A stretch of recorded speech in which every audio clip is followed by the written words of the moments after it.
Yun guys, good afternoon pa rin po. Andito pa rin po tayo sa Kamiling Tarlac. Saan makikita po natin dito ulit yung property na binebenta. Ito.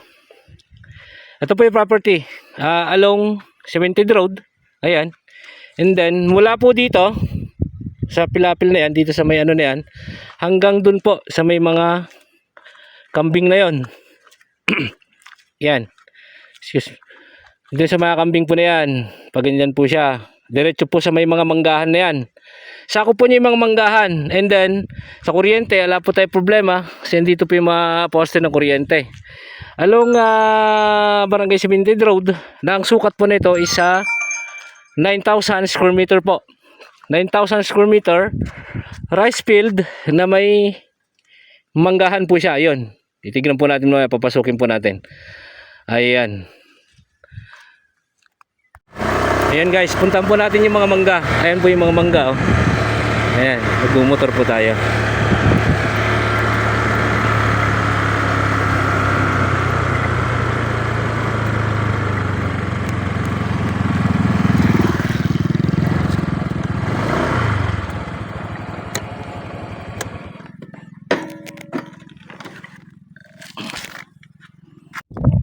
Ayan po yung mga mangga. Ayan. Malapit na pong i-harvest yan, oh. May 10 mangga po ito na malalaki. Ayan, oh.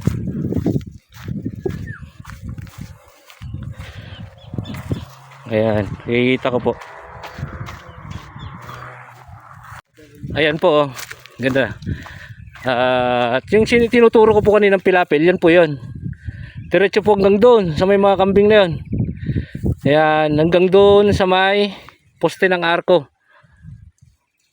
Kanina, yung kinatatayong kaninang una. Ayan po. Tapos, pag ganun po siya sa may poste kanina, dun sa may motor ko na yan.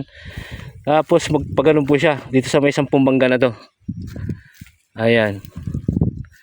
Rice field po, na may punong mangga, na 10 punong mangga. Income generated po, yan po, no. Nakabalot po ng plastic. Ay, plastic papel.